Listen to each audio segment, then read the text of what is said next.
Readers, reviewers, countrymen, lend us your ears.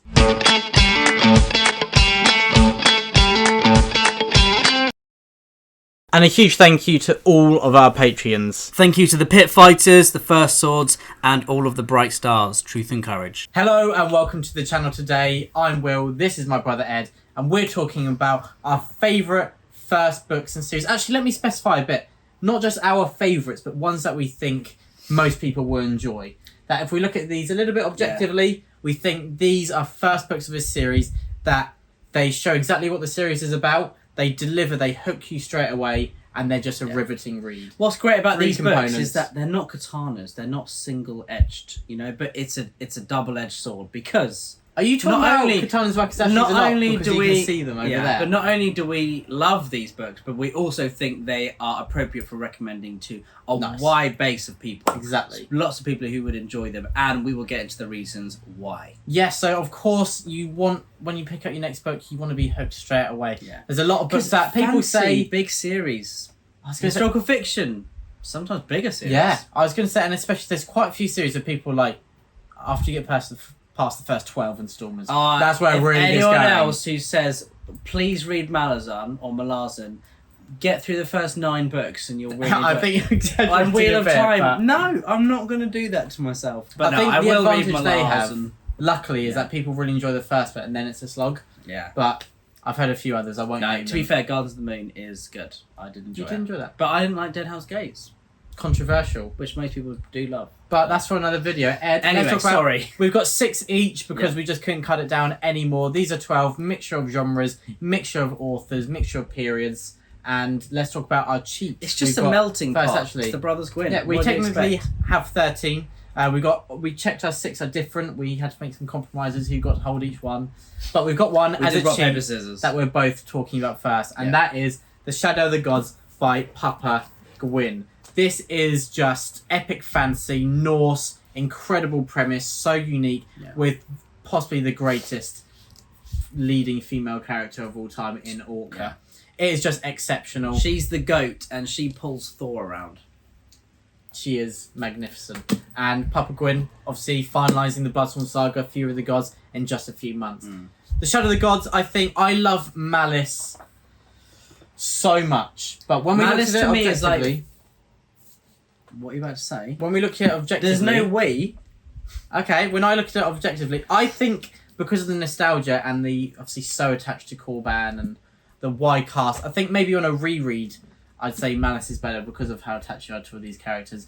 Shadow of the Gods is just, I think, I can't see how anybody can not enjoy Shadow of the Gods. Some people get overwhelmed with the Faith of the Fallen, the sheer amount of characters. It's a more effective book one, and I think it accurately portrays the rest of the series really well. I think Malice, it is all about that build up, and the last quarter is the reflection of the next 3 books. I think, but it takes its time to get there. I personally love that in books where you've got like slice of life stuff that's also important to the plot.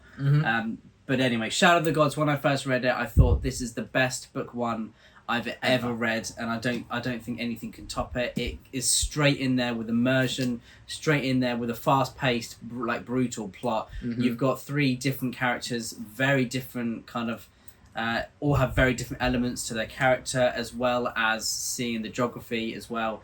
The mythology behind this world is incredible, and meeting those characters for the first time. I'm a sucker for a book one. So all of these, this is why this is such a fun list to make. I'm thinking, what books got me utterly obsessed with these straight away? And Shadow of the Gods, well up there. Definitely. But Ed, let's get rid of the cheat and get into the main brunt of the... We've got past the bread, now let's get into the filling. Well, now we're on to the butter. Okay. I tend to not like too much butter, but I like a bit more mayonnaise. Let's get into your little scrape of butter. And then in a minute we'll get to the mayonnaise, not the mayonnaise, the ham, the cheese, the tuna, of course. The cheese and onion crisps with grated cheese on top. Underrated mix. Yeah, exactly. But Ed, let's get into it. The first one for me is a historical fiction. It is The Winter King, which is the first book of the Warlord Chronicles. And it's by Bernard Cornwell. Now, this is Bernard Cornwell at his greatest, at his best, at his freshest, his most unique. And he follows the character of Derval Cadan. I think historical fiction book 1 is hard to do. Mm-hmm. Did you mention it's Arthurian legend?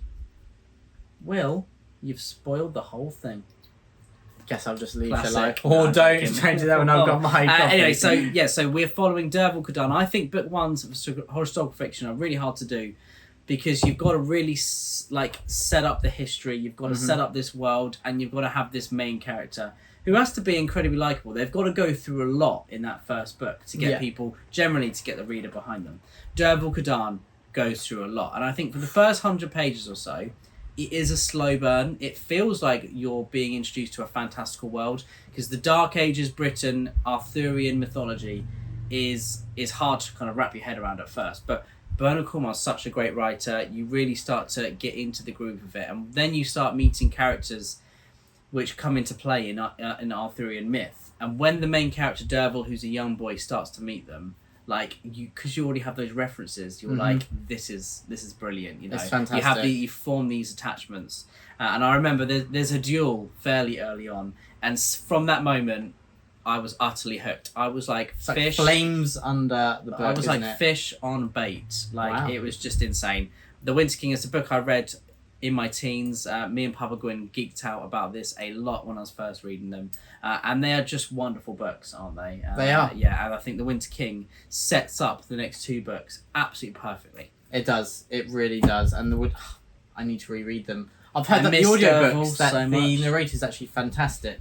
So I think that I am going Jonathan to... Keeble, I think it is. Is it? Yeah. I think I need to reread it, and I think I'm going to try. Yeah? Yeah, because apparently he's got a very gravelly voice.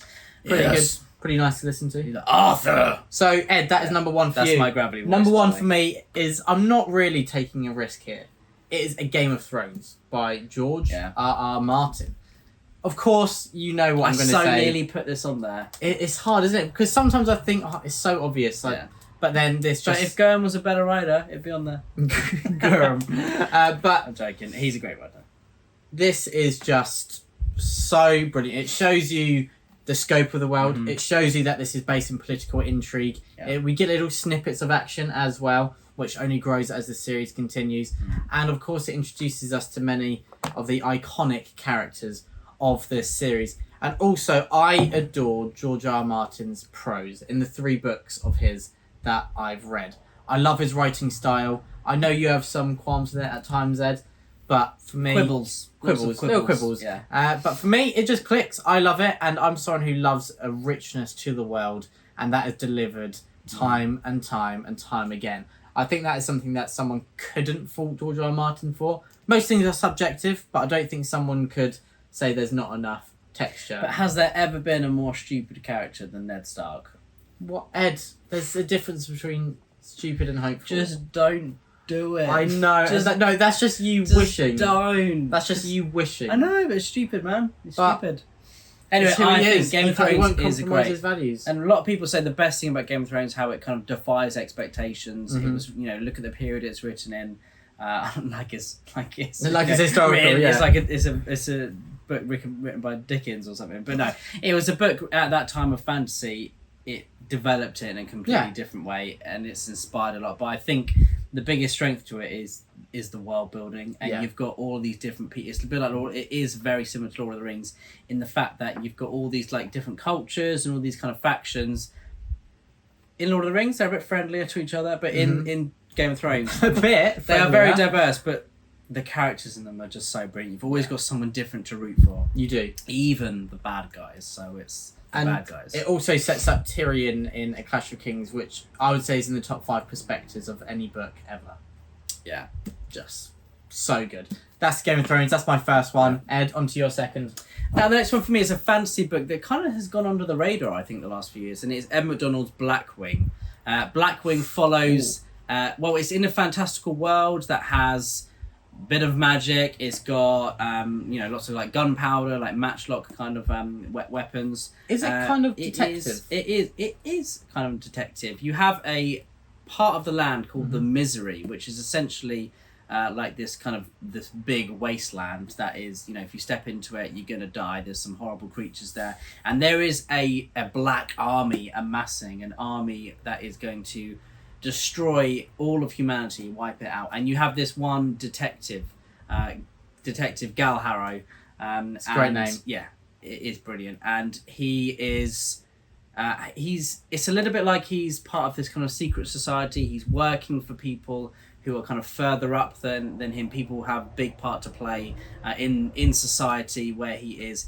But it's kind of this Western meets fantasy where... But it's just done so well. You really get behind him as a character brilliantly. I don't think I've read a book one that is so effective as this. And it really sets up so much for the next books in the series. But I do think this book is the strongest of the trilogy. It's Ed McDonald at his very best. And the misery is a terrifying place to live. And it feels like Mad Max, kind of, in a way, with that kind of wasteland coming into play. But yeah, no, I absolutely loved it. I love the twists and turns of the plot. The characters involved is a very small cast of characters. But... I think that is a key strength to it, and there are a lot of twists that you just don't see coming at all. It's cool. It's wicked. It's cool. Yeah, try. I know that Alan is a big fan of Ed McDonald's trilogy, The Raven's Mark, I believe it's called. Yeah, I think that's what it's called. Have you finished the trilogy? I have finished the trilogy. Very nice. Yeah. On to my next one, Ed. I think you'll like this. It's Dreaming the Eagle. Now, yeah, I was going to mention it, but we knew we were going to get into the video somewhere. I'm going to let Will have a chance to talk about it. Rather, usually it's me boring everyone about how good this book is. Well, so, we do have a dedicated review to Dreaming the Eagle on the channel if you want to check that out. But I've included this. It is the most epic fantasy-feeling historical fiction series out there. If I had to say I think the majority of people watch this channel are predominantly fantasy readers. And so to them, I'd recommend the Warlord Chronicles and the Boudica Quartet if they want to get into some more historical fiction or outside of just the normal fantasy. This is because even though there's a very small cast of characters that are developed, it's one of the best developed casts I've ever come across, especially in a book one. But it's with an epic backdrop. Of course, it's Boudica. There's going to be a conflict with the Britons against the Romans. I hate the Romans in this book, but they are done so well where there's certain members of the Romans, individuals who you adore and you love. They're explored as human beings, as are those around Boudica. It's just... Have you ever read anything like it, Ed? No, I honestly cannot compare it to anything else. But I would say it's got a bit of a similar feel to Malice. You know how you were saying that it's not slow because there's a lot of action early on, and the same in Malice. But you've got that kind of more homely feel at first, and then it is a coming of age story about Breka, who is Boudica, and her half brother Ban, and seeing the juxtaposition of both of those characters. You know, Boudica is an amazing warrior, but she wants to be a dreamer, which is really important in their society, aka a druid. And Ban has this kind of druidic ability about him, but he wants to be he wants to be a warrior, but he has this druidic kind of thing about him, doesn't he? So yeah, you've got kind of that turmoil within them. I'd say, other than Papa Gwynne's works, this is my favourite book one ever. It's got everything, and it also has... It's not a self-contained story, but it has such a satisfying ending, doesn't it? Yeah. Even though it rips my heart out, holds it in front of me, and then crushes it. Well, I've never read relationships done so impactfully, and I've never read battles quite like this, where you have different POVs, different sides watching a battle, involved in a battle, and you're seeing it play out. But I've never felt so much emotion during a battle. Usually it's like the excitement, the adrenaline of reading it, but really it's like the battles are kind of another character, it really is. The action is a character coming into play, and it affects all these people in such different ways. It's just brilliant. Coming of age, immersive, incredible characters, animal companions, and amazing action to tip it off. Yeah. That is Dreaming the Eagle. Love it. The next one for us, is Red Rising, which I know that you agree with, Will. It's one of the best book ones out there. It's one of the most fast-paced, action-orientated books that is done brilliantly. Pierce Brown's a great writer. I've read this 3 times now, and each time I love it even more. It sets up this world superbly. We have the world where there's a caste system of people who are stuck in their designated colours. So the golds run society, and you have all various colours are all associated with different jobs who are basically serving the golds. And the reds are kind of the miners, and they live mainly on Mars, don't they? They're the builders, really, and the people who go into the depths of Mars. Yep. I have something quite strange to say. I think Red Rising is underrated. Because everyone, when I hear people talk about it, they're like, Red Rising, just read it so you can get to Golden Sun. Because Golden Sun is so incredible. But that kind of takes away from what I'd say is the genius of Red Rising. You've got the beginning of Darrow's journey. Yeah. You've got this whole new world that he's entered into. You've got this kind of Hunger Games, but so much better element to the story. And the characters, and also just the kind of Machiavellian approach as well. I just adore it. Yeah, and I think... it is completely underrated. I think if reading it back, as someone who wants to be a writer, looking at how he crafted all of the beats, they couldn't be any more perfect, I don't think. I think it's just done so well, and you do have an emotional connection to Darrow and his cause. And I love reading about a book where someone infiltrates a society to bring them down from within. That's like one of the most exciting things for me. Look at Will of the Many. That's probably the hottest book at the moment in the fantasy genre. I did burn myself touching it the other day. It's boiling, but if you do touch it, it's quite cool. Become you, Ed. I know. With the jokes. When it was in the fire, did it have kind of different words coming up on it? It did. Yeah. I felt like I was Frodo. Yeah, good. Not Sauron. That would be scary. Anyway, The Red Rising is a great book one. You have rivalries that are set up. You have an ending that is just brilliant. It's impactful. It's pretty massive as well. And it has a big part to play. And you've got things in book one that are really referenced, and they come back full circle in books two, particularly three. So it's really important. It's an important book to read. Put your full attention on it, so you get those little details. Also, that was very astute. I hadn't thought about it before, but Pierce Brown, of course, one of his strengths is those beats. He just he knows how to enthrall you. He gives you a tantalising read, one that keeps you hooked along the way, gives you all the emotions. It's not particularly action, groundbreaking, slow moments, is it? In terms of those beats, no, but it's kind of tropes that we expect to see, but because it's done in such an organic way. Groundbreaking in how they're carried out, I'd say, but not in what's actually present. No, so in delivery, groundbreaking. He's a great postman.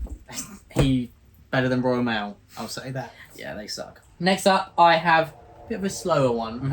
One that you've read twice, I think now. I have read twice. Apprentice. I probably need to read it again before I read the next of the series. I think that did Sadie recently read it? She loved it. She wants to call a dog Fitz. Do you know what I think you need to for Sadie, and I need to as well? We reread it, and we can do a review together. I can do a review. We could do a review. Do we make a solemn vow to do so? I solemnly swear I will read Assassin's Apprentice. You saw it here first. We will be doing a review on the channel at some point. I sign myself up Assassin's Apprentice, this, of course, is the illustrated edition, which I might be a rare reader and use the actual special edition. I've read this actual read version. From. Yeah, it's weird, isn't brilliant. it? Yeah, but Assassin's Apprentice. You pay all that money, you just use it. Just use it, exactly. Assassin's Apprentice. Bit slower than your typical epic fantasy. Yeah. But you are hooked on the characters. It's about the character relationships, the political intrigue, and the familial ties as well. It's the world building, it's the animal companions, it's how the magic is built up. It's a coming of age story. Fitz Chivalry Farseer has my heart. I think this is the first series other than Papa Gwynne's that I was addicted to. No, William was addicted to it to a whole new level where his punishment was to have Robin Hobb books removed from his bedroom. Those moments whenever you used to bite me, steal my milk. See, you had the truth, and then you just exaggerated, and you lost validity, Ed. Well, we'll let the viewers decide. See, I think I could sue you. It does sound like you. I'm going to sue you for defamation if you carry on. Go back to your other channel then. But great, now I've advertised it in this video. Thanks for that, Ed. But Assassin's Apprentice, I think most people really enjoy it because of everything I've mentioned. But also, it is a great precursor for the rest of this series. Robin Hobb is open with what the rest is going to be. There's a bit more action in the other installments, but the rest is the same. That it is based on the characters. more about the dialogues, the revelations on a smaller scale. Well, you know that this is just the tip of the iceberg. Exactly. When you're reading Assassin's Apprentice, you know there's a lot more to come. Mm-hmm. And I think I think the only reason I haven't read the next book is because it's just so sad. It is so... I know. It's incredibly melancholic. It's like Ocean at the End of the Lane. Imagine if that was 500 pages. Although, when you get to book 12, it has the book that the moment that I've genuinely, it sounds very cheesy, fist bumped the air. I've only done that once ever, and it was in that book. The air of what? I fist bumped the air. Not the air of Slytherin. I knew that's where you were going. This is Assassin's Apprentice. Beware. Incredible enemies or great books, beware, because this fits in that category. It fits. Or it fits in the book. Oh, did you mean We're that? so good. I did it without even meaning to. The next one is like the old king of fantasy, really. I see him as, and it is David Gemmell. Nice. We know that Tolkien is the father of fantasy. We know that. What's his name? Well, I think you no, who wrote Conan? Oh no, Robert E. Howard. Robert E. Howard is the kind of the uncle who comes to said Conan. Conan Doyle. No, we know. Sorry, I'll start again. We know that Tolkien is the father of fantasy. We know that Robert E. Howard is the strange uncle who comes to the parties, doesn't really talk to anyone, and then kind of, he stands outside. But everyone is watching. Like smoking the whole time, basically. Has his glass of wine, then he goes back home. We don't really hear from him for 6 months. But David Gemmell is the heir. He's the lord of fantasy. Yeah? The king of fantasy. Yeah. Especially heroic fantasy. Sword in the Storm is one of the best books I've ever read, and I love making this list. You were dedicated. We are just able to. That one, my metaphors are they're rambling. Mm-hmm. Yeah, I would fit into 2 to ramble. I think because of my rambling abilities, we should make it 3 to ramble. You've got your own channel. Now I'm just left out now. No, I'm only joking. It could be 4 to ramble. Sword in the Storm is such a good book because you have this in books that I love to read. This kind of historical backdrop where David Gemmell's inspired by Caesar's Gallic Wars. This society of the main character Conovar is undoubtedly Gallic or Celtic, and then you have the armies of stone who are 100% based on the Romans. So a lot of Celtic Roman stuff in this video. Sword in the Storm is brilliant because you have this character Conovar, and he is a coming of age story about him growing up in his tribe. And oh my goodness, he's just such a remarkable character. No one writes flawed characters who have heroic tendencies as David Gemmell, because you just adore these characters. Even though they are incredibly flawed, they make really bad decisions sometimes. Not stupid decisions, but really human character flawed decisions. Sometimes I wish the characters weren't and actually as well crafted, so they made. I know, it feels so better. real, but again, you've got all this emotion in there, and you're kind of probably seeing a pattern. Why are we enjoying these books so much? Because they've got all these amazing story beats that make you feel something for the character, for the cause, for the plot as well. And there is a lot of emotion in here. The ending is one of the saddest endings I've ever read, and it leads into book 2 so brilliantly, where you actually follow a different POV.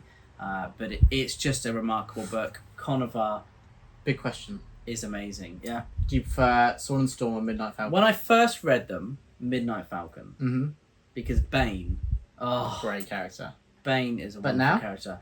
I think on a reread, I did prefer Sword and the Storm this time. Wow. It's interesting. Because I think some people are put off reading Regante because they see it's a 4-book series and they're like, that's a commitment. Just the first 2. The next 2 jump hundreds of years in the future. Thousands, I think. Or thousands, yeah. Just read the first 2. Read the first 2. There we go. See it as a duology, and then if you want to continue it, read the next 2. Yeah. But Sword and the Storm, Midnight Falcon, amazing books. David Gemmell. You need to read something by David Gemmell that isn't Legend. Exactly. I think Legend is always great. Put about, but this I think is far This superior. is his best work. Please. And Papa Gwynne thinks so as well. And he's always right. Papa Gwynne is always right. He owes us 20 quid whenever we say he's right. We do. We need to actually cash that in, don't we? He owes us. I think we can buy a house from it now. At least. Anyway, next up, house. I've got one that's been very popular in the last few years as Empire of the Vampire by J. Kristoff. It is a big one. It's a Barry McGuigan. Ed, have you just been hooked by a book quicker than the first chapter before? No. I'll say no. This is expert world building. Mm-hmm. I knew as soon as I started, it was going to be a book for me. Sorry, I thought you were going to carry on. It's a fantastic book. It is Jay Kristoff. I think at his best writing. I've read quite a few books by Jay Kristoff now, and it is very much over the top. Everything is kind of ramped up to 12. But the language, the plot. I mean, the content, the things that actually happen that some of the characters do to each other. I think we can all admit, Jay Kristoff had a lot of fun writing this. But it doesn't feel like it's done just to like have It's not like a heavy metal concert.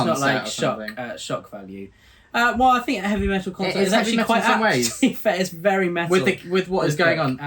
Exactly what is going on. The main character is brilliant. I love the alternating timelines. I think that's the strongest part of this book. So good. Well. So if you don't know, the premise is that we have Gabrielle de Leon. My French pronunciation is awful.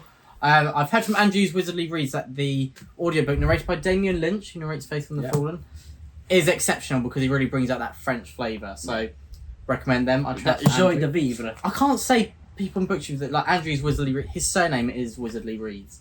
Yeah, that is his full name. Mm-hmm. But anyway, the premise is inspired by Interview with the Vampire. Gabrielle de Leon is being interviewed by a vampire telling the story of his life. And he has a lot of tattoos around him because when he's younger, he finds out that he has some vampire blood in him. He goes to a school to be trained. He has mom and tattooed there with an they don't fight topless just because they're ripped and they want to show they've been in the gym. They have their tops off when they fight because they have silver tattooed, and that is how they fight the vampires. That's an element of it. It's awesome. Everything is so unique in this series. What authors thought, how can I turn tattoos into practicality before? Peter V. Brett. And Jay Kristoff. Yeah. But also the name Day's Death. Basically, there's been vampires, but they've been under control because they can't really come out in the sun. It's quite a big weakness when you think of it. It holds back their plans a lot. But Day's Death, a natural disaster occurs, which means that the sun is much dimmer. Yeah. So vampires aren't at full strength in the day, but they can walk out. Brighter, so they can just walk out in the day, which is pretty catastrophic. But I think Empire of the Vampire is a book that has like tons of iconic moments. It does. The delivery of the lines, the dialogue is brilliant, and it is like Jay Kristoff. I just can tell that he was having a ball writing this. The longer I go without having read this, the more fondly I think of it because of those iconic moments. Yeah. This is a great book. One that, even though it's a chunker, I found very easy to read quite quickly as well. Yeah. Jay Kristoff's writing is brilliant. Love the characters, love the different timelines. It's an just magnificent work of craft, I think. Yep. But yeah, if you don't want everything ramped up to 10 and the swearing may cause you to twitch sometimes, then it might not be for you, but I think the vast majority will really enjoy it. Yeah, there's a lot of F words, aren't there? That's one way to put it, Ed. And worse. The next one for me is actually a book that... is this the only book that you haven't read? No. Or that both of us haven't read? What? I think there was one earlier on. Blackwing I haven't read. Blackwing, that's one. So again, I had to... I like my singing to kind of just find the answer. I do that to concentrate. Killer of Men by Christian Cameron. I had to have this in this list because it is one of the best book ones I've ever read, and it is a historical fiction. I really wanted to include it. Now, a lot of people ask us for ancient Greek recommendations, and I would always say, if you want to read any books set in ancient Greece, I would say Gates of Fire, which is a standalone by Stephen Pressfield. I'll say Gates of Athens, which is kind of a bit like Sword in the Storm, maybe, where it's a duology, isn't it? But I'll say if you want to get your teeth into a longer series, Killer of Men, and we follow Arimnestos of Plataea, and this is set, in the 5th century BCE, we say now, don't we? And it's the story of Arimnestos, who has a lot to play at the battle of Plataea, of Marathon, etc. It is a remarkable book. It's a kind of a chronicler's tale about a coming-of-age story about Arimnestos, and the things that he goes through is remarkable. I don't think anyone can kind of write this style of historical fiction like Christian Cameron, because it is as immersive, as authentic as you can ever get, right down to the dialogue, right down to the very threads on their sandals. I don't think you can get any more authentic, and it is just a riveting read. From page 1 I was hooked, and it made me want to put on some bronze armor and just run around a sandy beach. You know it's good when it and makes it's good when it hits like that. And I definitely recommend Killer of Men if you want that historical fiction itch that is incredibly immersive, powerful, has some of the best kind of action set pieces out there. It is a phalanx good time. Very nice, Ed. Thank you. Look at you with the wordcraft. I have Greek, but Greek mythology. Nice. My favourite Greek mythology. A hardback. The Silence of the Girls. Of Silence of the Girls. That is amazing. Thank you very much. Do you have a hardback of the Women of Troy? Yes. I do. Look so right, Ed. jealous. It's up there somewhere. Yes. Oh, Look at that. You can touch it. I'll allow it. Whoa, did I say you can get it out? Look at them. We'll be talking a lot about this series because book 3 is coming out in August, and I imagine we'll be launching on that. Yeah. Like a great meal.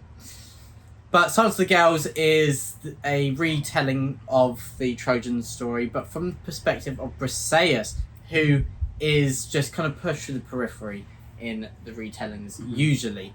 We see everything from her perspective. Of course, she goes from Trojan aristocracy to being a servant of Apollo to then becoming a slave of Achilles and Agamemnon, which is quite a journey. And this is brutal, it is stark, it is a fight for survival, and you feel pain reading this. Yeah. But Pat Barker, this is one of the greatest examples of writing skill I can think of. Pat Barker just shows how quality, but also just the potential of literature. This is part of the reason why we read, because of what Pat Barker achieves in The Silence of the Girls.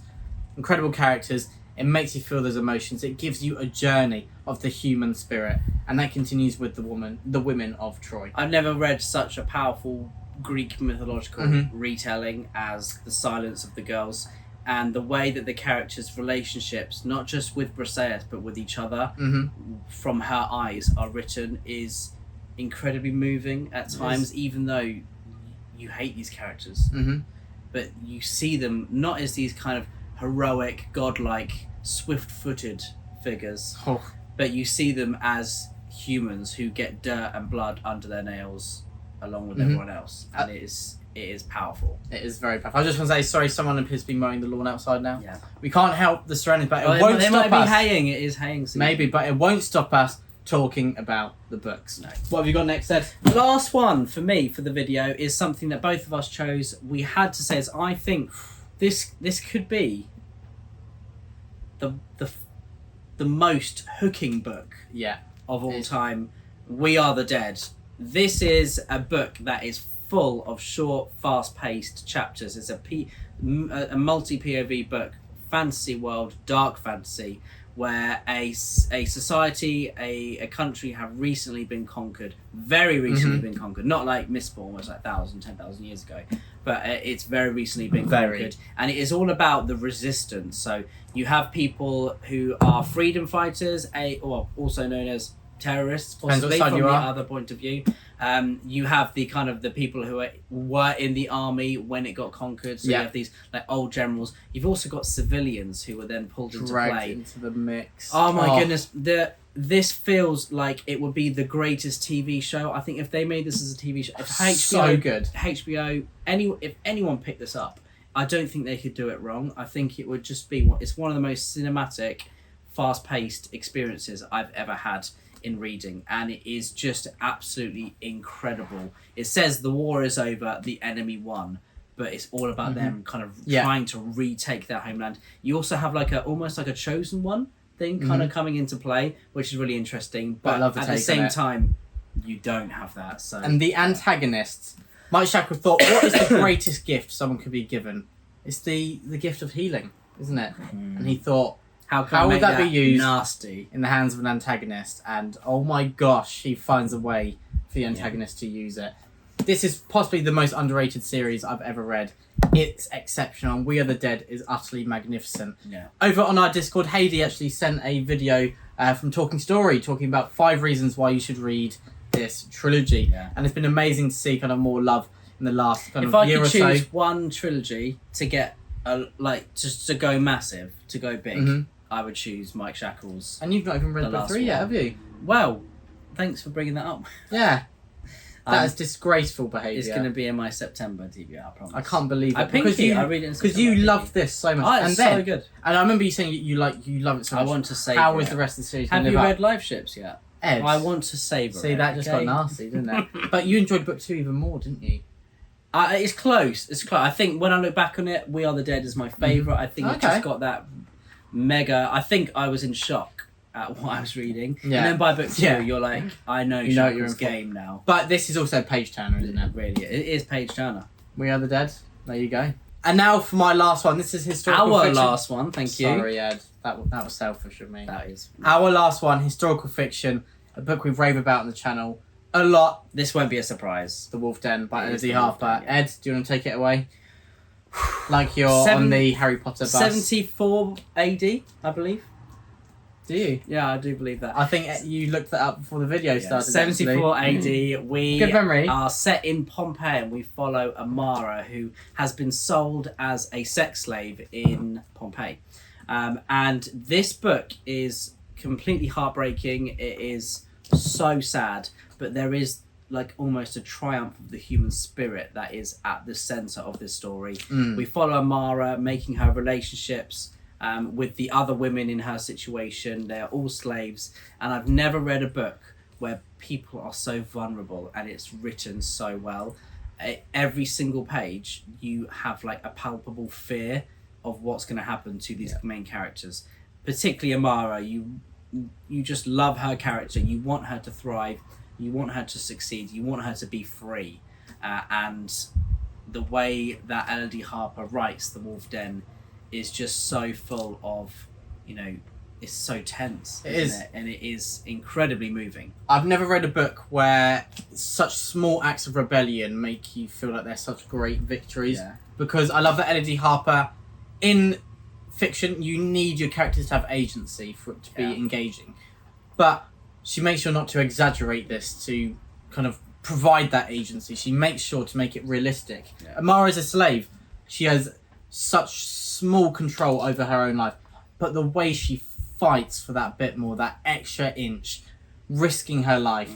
But also, I love the sisterhood that you find in The Wolf Den as well. It is just this found family. We love the found family trope, and it's executed brilliantly. You don't really see that in historical fiction much. You don't? I haven't read too much found family. No. You see it sometimes in like maybe Viking adventures, but it doesn't really feel like quite like historical this, fiction does it? is far more about vengeance, isn't it? Yes. And doing what you can to get there. Yeah.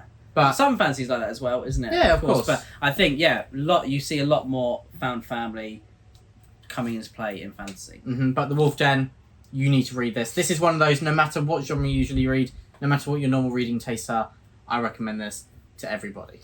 Thank you for watching, everyone. That is a sneaky way of having 13 books to talk about that are book ones and that we love them all. It's so exciting to gush about them. It's so exciting to mention books that sometimes we don't actually talk about as well. Whenever we make our top 10 lists, it's nice to have a different version. It is. Isn't it? So thank you for watching. Anything else to add, Will? Not too much. It's just been nice talking about some of my favourite books. Thank you so much for watching this video. What book ones would you recommend to us? What do you think are the most effective, most impactful? Please let us know below. Truth and Courage, The Brothers Gwynne. Truth and Courage, The Brothers Gwynne.